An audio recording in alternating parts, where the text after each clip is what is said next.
બજારની વાતમાં આપનું સ્વાગત છે. હું છું પ્રીતિ દલાલ અને આજે મારી સાથે જોડાઈ રહ્યા છે સેમ્કો મ્યુચ્યુઅલ ફંડના સીઆઈઓ ઉમેશ કુમાર મહેતા. ઉમેશભાઈ, ઘણું સ્વાગત છે આપનું. અને માર્કેટમાં અત્યારના આપણે જે વોલેટાઇલ સિચ્યુએશન જોઈ રહ્યા છે, બિકોઝ અહીંયા ઘણી બધી અનસર્ટનિટી પ્રિવેલ થઈ રહી છે. યુએસ તરફથી આપણને રોજ નવા સ્ટેટમેન્ટ્સ જોવા મળતા હોય છે. આજે બિંગ કે હવે જે પણ ટેરિફ ઇમ્પોઝિશન થયું છે, ફેડરલ કોર્ટે ત્યાં જ કહ્યું છે કે it's illegal. We don't know કે આગળ જતાં હવે શું થશે. બટ જો ડોમેસ્ટિકલી જોઈએ તો રિઝલ્ટ સિઝન હવે પતવા આવી છે અને જે પણ રિઝલ્ટ્સ આવ્યા છે મિક્સ સિઝન આપણે જોઈ છે. કયા ફેક્ટર્સ તમને વધારે અફેક્ટ કરતા દેખાઈ રહ્યા છે ઇન્ડિયન માર્કેટ્સ પર? જે ગ્લોબલ અનસર્ટનિટી છે એ, કે જે વધારે શ્યોરિટી અને એક ફંડામેન્ટલી આપણા સ્ટ્રોંગ મેક્રોસ છે એની કેટલી અસર આપણા માર્કેટ્સ પર આપણે જોઈ રહ્યા છે? તો અત્યારે આજે ટેરિફની જે આખી જે સર્કસ જે આપણે જોયું અને છેલ્લે ત્યાંના યુએસ કોર્ટે કીધું કે ટેરિફ તમે ન લગાડી શકો, એક્સેસ ટેરિફ જે છે, તો આખી so we are back to square one. તો નવા ટ્રિગર્સ અને એવા શું ફેક્ટર્સ જે છે જે માર્કેટમાં સારી તેજી કે પછી માર્કેટમાં પાછું કરેક્શન કે માર્કેટમાં દબાણ આવી શકે. હવે લાર્જલી બે ફેક્ટર છે. એક છે કે બોન્ડ yieldકોસ્ટ ઓફ કેપિટલ છે, કોસ્ટ ઓફ મની જે છે એ જો દુનિયામાં જો વધે, અને એ આપણે યુએસ 10 યર બોન્ડ થી આપણે એક બેન્ચમાર્ક જે છે, તો બોન્ડ yield જો વધે 4.5%થી 4.5-5%, ગિવન અમેરિકામાં અત્યારે જે પોલિટિક્સ અને જે ચાલી રહ્યું છે, તો એક નેગેટિવ ઇમ્પેક્ટ આવી શકે છે ગ્લોબલી અને લોકલી ઇક્વિટી માર્કેટમાં. કેમ કે પછી પૈસા ઓબ્વિયસલી બોન્ડમાં જાય, risk free rate of return ત્યાં વધારે મળતા હોય. શક્યતા એ બી છે કારણ કે અમેરિકા જે ખર્ચો ઓછો કરવાનો છે, જે ઇલોન મસ્ક સાહેબને લઈને આવ્યા હતા to reduce the American expenditure, એમને બી આજે રિઝાઇન કરી દીધું છે. એટલે જો લોકોને આમ લાગે કે જો અમેરિકા અગર આવી રીતે જ કરન્સી પ્રિન્ટ કરતી રહેશે, ખર્ચો કરતી રહેશે, so why will people across the world would like to land? શેના માટે આપણે લેન્ડ કરીએ ઓછા રેટમાં, આપણે વધારે રેટ લઈએ? So that is wear one negative factor equity માટે. અને જો ઇન્ટરેસ્ટ રેટ ધીરે ધીરે ઓછું થાય તો પછી બહુ સારો ફેક્ટર છે. બીજો જે ફેક્ટર જે છે એ યુએસ ડોલર ઇન્ડેક્સ. જો ડોલર ઇન્ડેક્સ અત્યારે તો સારી જગ્યા પછી 99ની આસપાસ છે. જો આ ડોલર ઇન્ડેક્સ બી જો ધીરે ધીરે નીચે આવે તો આપણા જેવા દેશ માટે, ઇમર્જિંગ કન્ટ્રી માટે ફાયદો છે કે ફ્રેશ ઇનફ્લો આવી શકે છે અમેરિકાની, અને વર્લ્ડ ઓવરના પૈસા ઇમર્જિંગ માર્કેટમાં આવી શકે છે.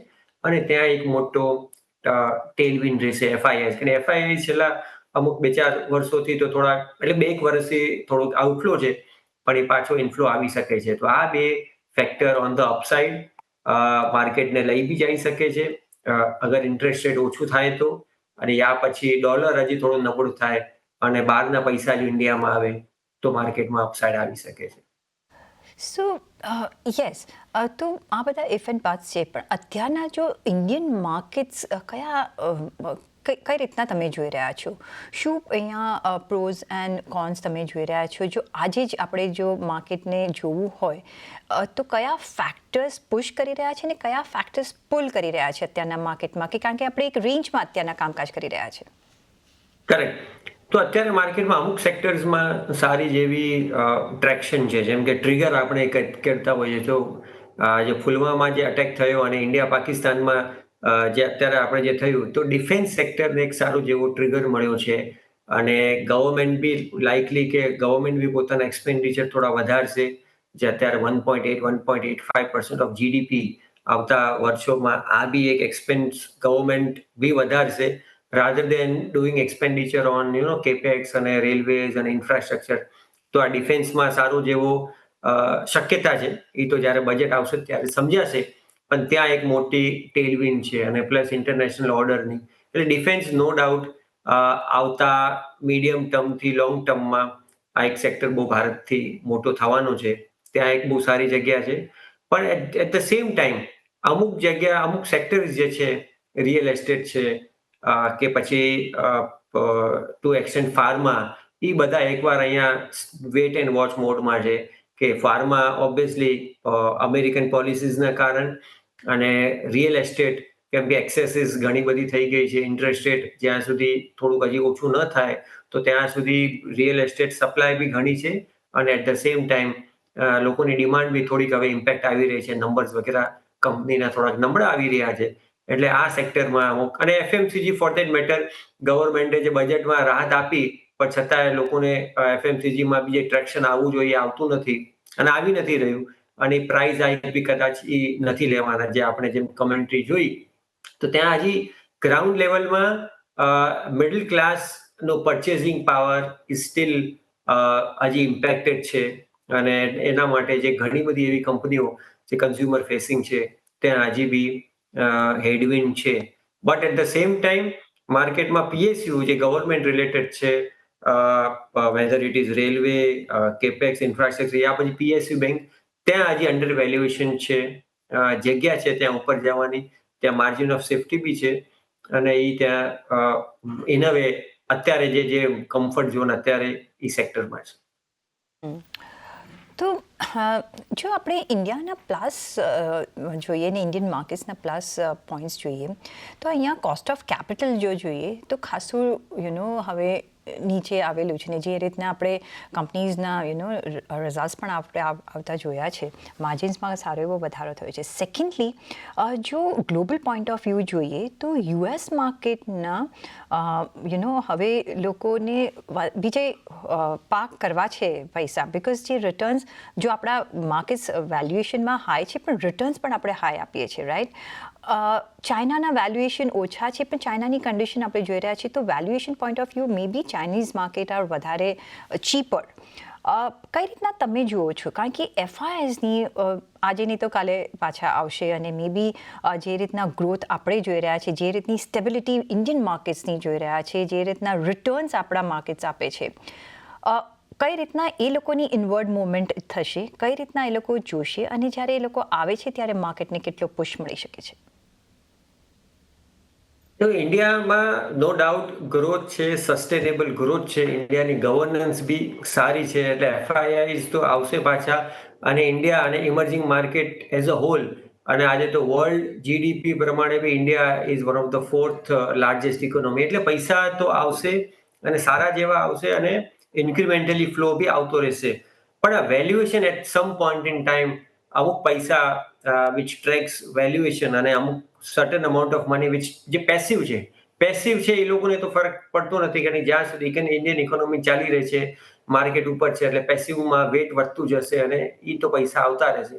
પણ જે એક્ટિવ મેનેજર્સ જે છે દુનિયામાં, જે પૈસા મેનેજ કરે છે, જે વેલ્યુએશન પોઈન્ટ ઓફ વ્યૂ બી જે જોતા હોય છે, તો ત્યાં કદાચ લોકો ચાઇનાની તરફ થોડું પોતાના ફંડ ડાયવર્ટ કરે, કેમ કે ચાઇનાનું વેલ્યુએશન બી સારું છે. અને ઓબ્વિયસલી જે ટ્રમ્પે જે ટેરિફ માટે જે અત્યારે જે આખી જે હતી, તો ચાઇનામાં જો ઇમ્પેક્ટ ન આવે, અને ઓબ્વિયસલી ચાઇના માટે જ આ બધું આમ તો મેજરલી કર્યું હતું, તો પછી ચાઇનાની ઇકોનોમીમાં જે પેલા ડર હતો કે ચાઇનાને સ્લોડાઉન આવશે, એ કદાચ સ્લોડાઉન ન આવે, અને ધેરફોર અને વેલ્યુએશન બી સસ્તું છે, તો China can get Lions share of the incremental FII inflow. પણ નો ડાઉટ ઇન્ડિયામાં બી આવશે, કેમ કે ઇન્ડિયાની ઇકોનોમી બી બહુ લાર્જ છે, અને ત્યાં બી ટ્રેક્શન રહેશે. પણ જો ઇન્ક્રીમેન્ટલી આપણે જો મેજર કરીએ તો પોસિબલ છે કે ચાઇનામાં ફંડ ઇનફ્લો વધારે આવી શકે.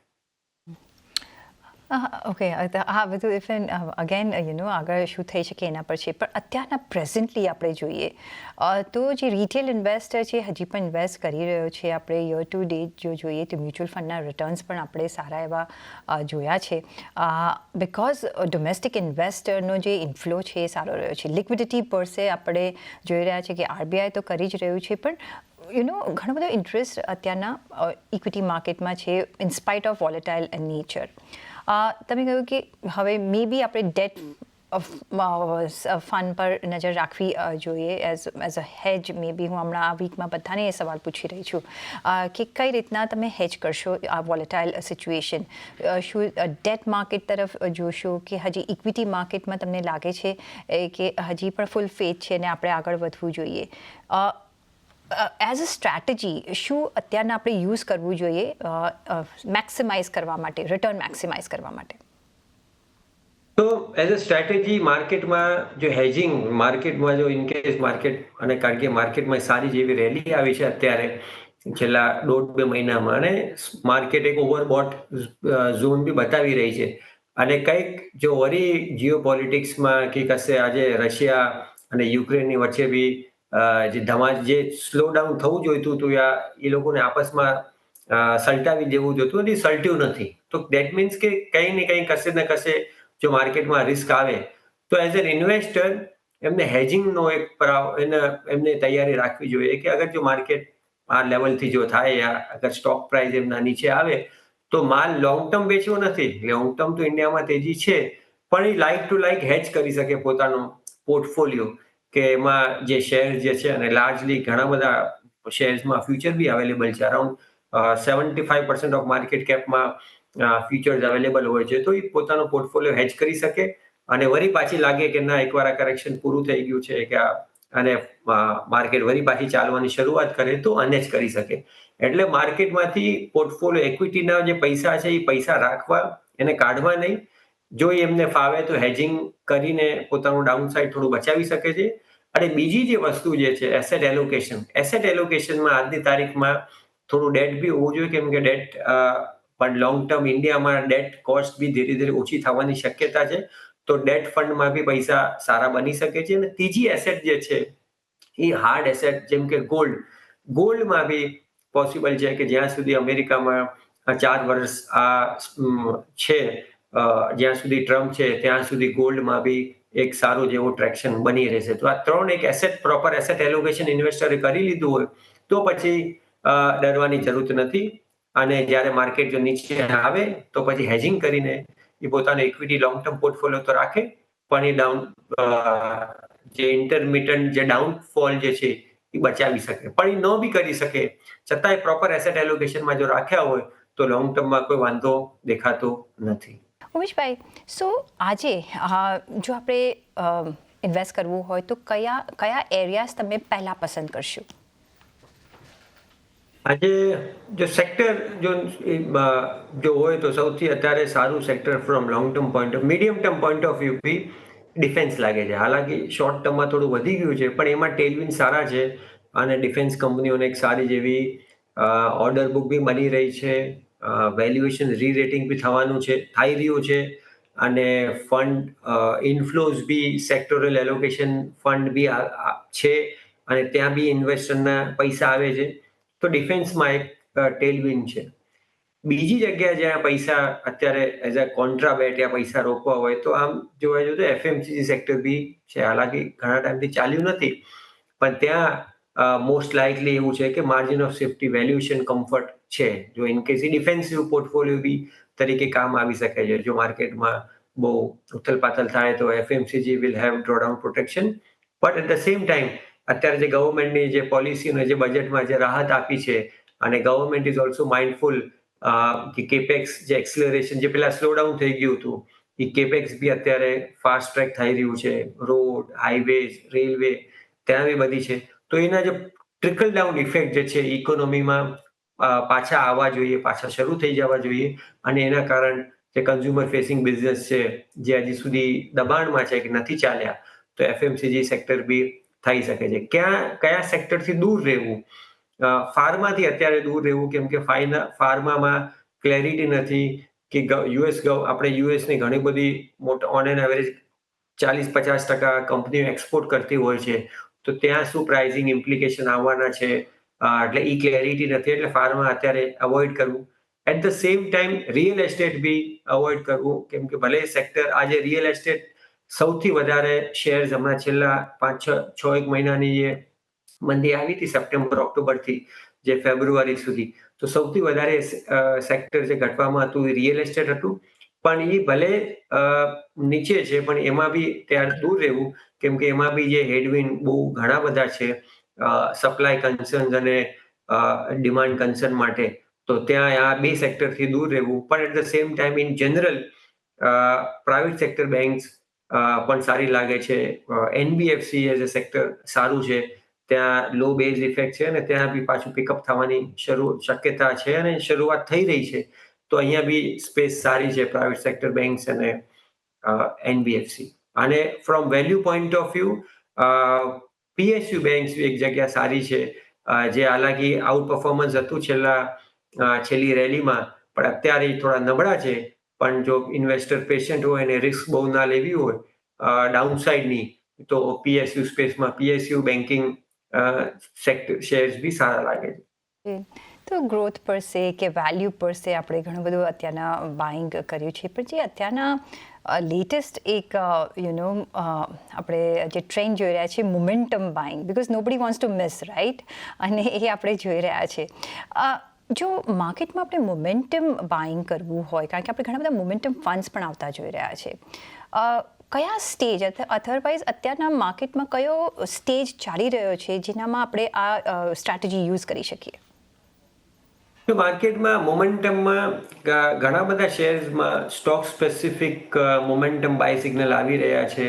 પણ જો આપણે એને એગ્રીગેટ કરવા હોય તો એક તો ડિફેન્સ ક્ષેત્રમાં છે, એરોસ્પેસમાં છે, ત્યાં આવી રહ્યા છે સિગ્નલ, અને અમુક ટાયર કંપનીઝ છે, કે પછી અમુક ઓટોમોબાઈલ એન્સિલિયરી છે, તો ત્યાં સ્ટોક્સ, અને પાવર સેક્ટરમાં બી, પાવર સેક્ટરમાં પણ મોમેન્ટમ સિગ્નલ આવી રહ્યા છે.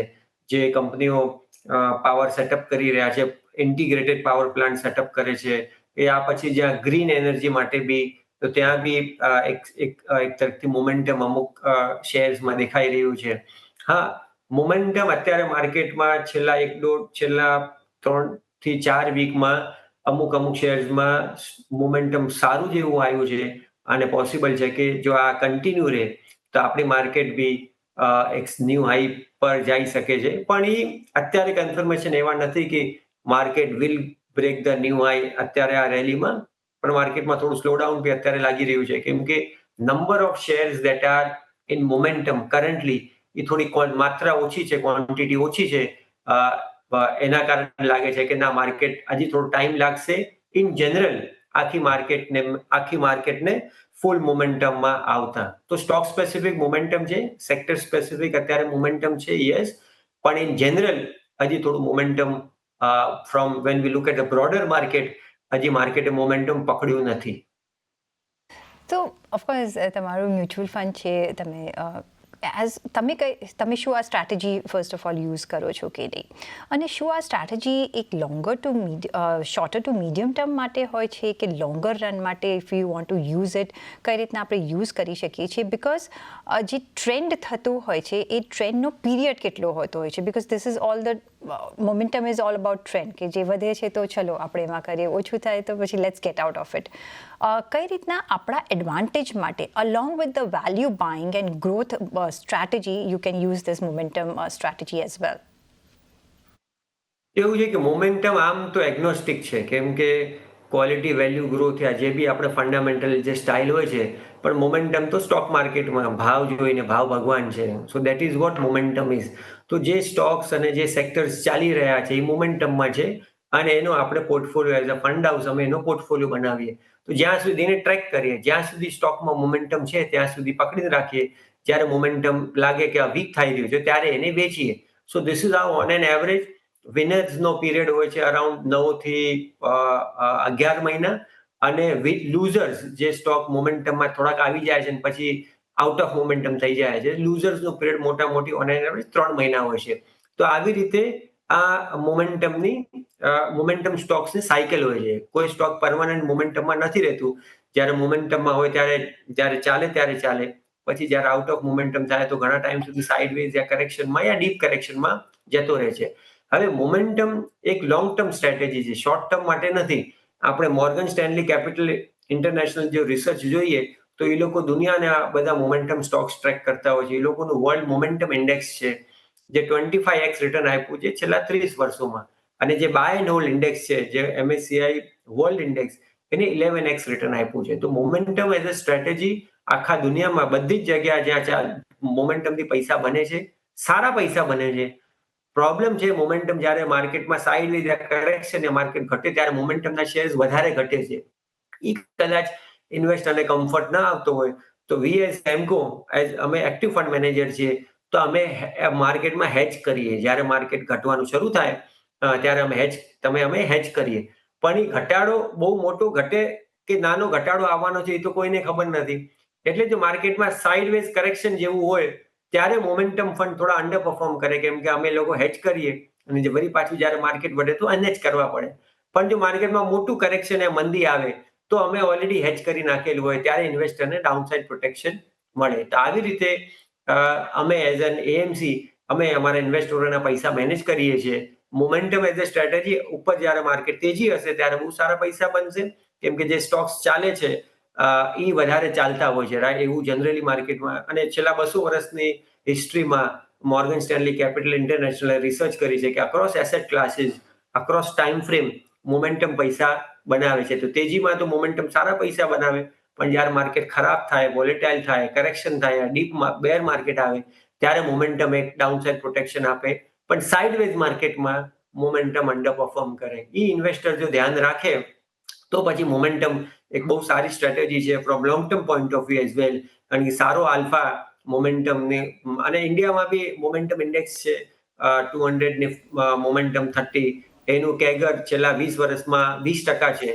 જે નિફ્ટીનું છેલ્લા 20 વર્ષનું કેગર 15.5-16% છે. એટલે મોમેન્ટમથી પૈસા બને છે, સારા બને છે, પણ મોમેન્ટમના ડાઉનસાઇડ યા સાઇડ ઇફેક્ટ બી છે. જો ઇન્વેસ્ટર સમજીને ઇન્વેસ્ટ કરે તો બહુ સારી ઓપોર્ચ્યુનિટી છે મોમેન્ટમ એઝ અ ફેક્ટર યા મોમેન્ટમ એઝ અ સ્ટ્રેટેજીમાં. જી, તો ઓફકોર્સ અહીંયા એક સમજી વિચારીને મોમેન્ટમ સ્ટ્રેટેજી આપણે યુઝ કરવી જોઈએ ને પછી ઇન્વેસ્ટ કરવું જોઈએ. ઓન દેટ નોટ, ઉમેશભાઈ, ઘણો આભાર તમારો અમારી સાથે જોડાવા બદલ અને આપના વેલ્યુબલ વ્યૂઝ અમારી સાથે શેર કરવા બદલ.